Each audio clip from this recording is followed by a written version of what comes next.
Hola, mi nombre es Sara Daniela Niño Galvis. En este video voy a explicar la segunda ley de Newton. Esta ley dice que la fuerza que actúa sobre un objeto es igual a su masa multiplicada por su aceleración. Para entenderla mejor, realizaremos un experimento sencillo con un plano inclinado. Al final veremos cómo este concepto se aplica en situaciones reales de la vida cotidiana y su importancia social. La segunda ley de Newton se expresa con la fórmula fuerza es igual a masa por aceleración. Esto quiere decir que la aceleración de un objeto depende de cuánta fuerza se le aplica y de qué tan pesado es. En otras palabras, si un objeto tiene mucha masa, se necesita más fuerza para moverlo o acelerarlo. También, si se aplica una fuerza más grande, el objeto acelerará más rápido. Esta ley es muy importante porque nos ayuda a entender cómo las fuerzas producen cambios en el movimiento.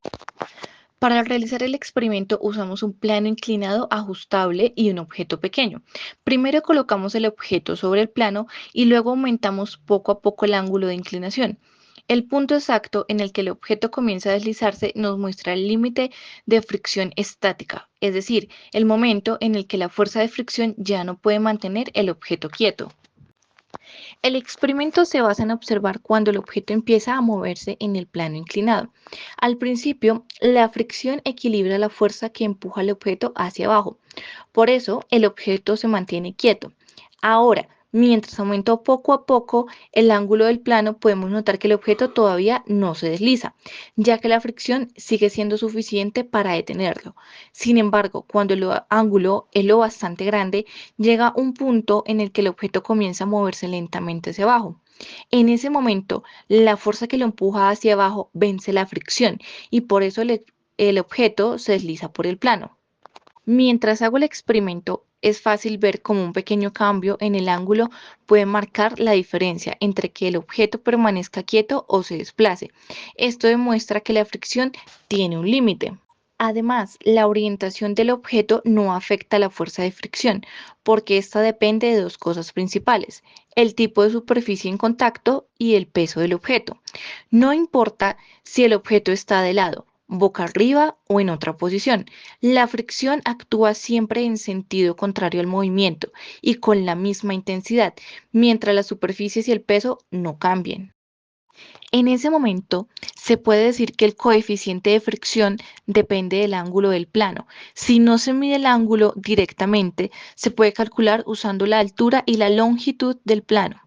También, si conocemos la altura y la hipotenusa, podemos usar el teorema de Pitágoras para hallar la base y con eso obtener el coeficiente de fricción, además de observar que teóricamente la fricción no depende del área de contacto ni de la orientación del objeto.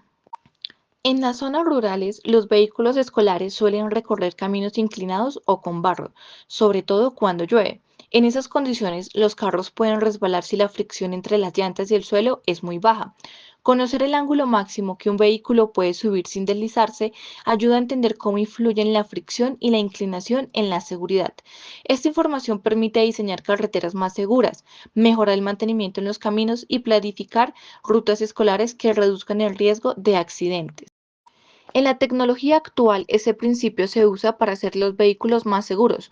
Los sistemas de frenos ABS evitan que las llantas se bloqueen cuando se frena.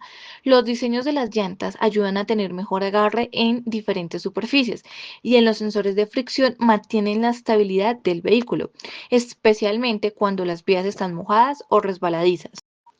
En conclusión, la segunda ley de Newton nos enseña que la fuerza con la que se mueve un objeto depende de su masa y de qué tan rápido cambia su aceleración. Al calcular el ángulo máximo en un plano inclinado, podemos conocer el coeficiente de fricción estática, que nos muestra qué tanto se resiste un objeto a deslizarse. Este conocimiento es muy útil en la vida diaria, por ejemplo, para diseñar carreteras más seguras, mejorar el agarre de los vehículos y prevenir accidentes, especialmente en el transporte escolar y en zonas rurales. Muchas gracias por su atención. Feliz tarde.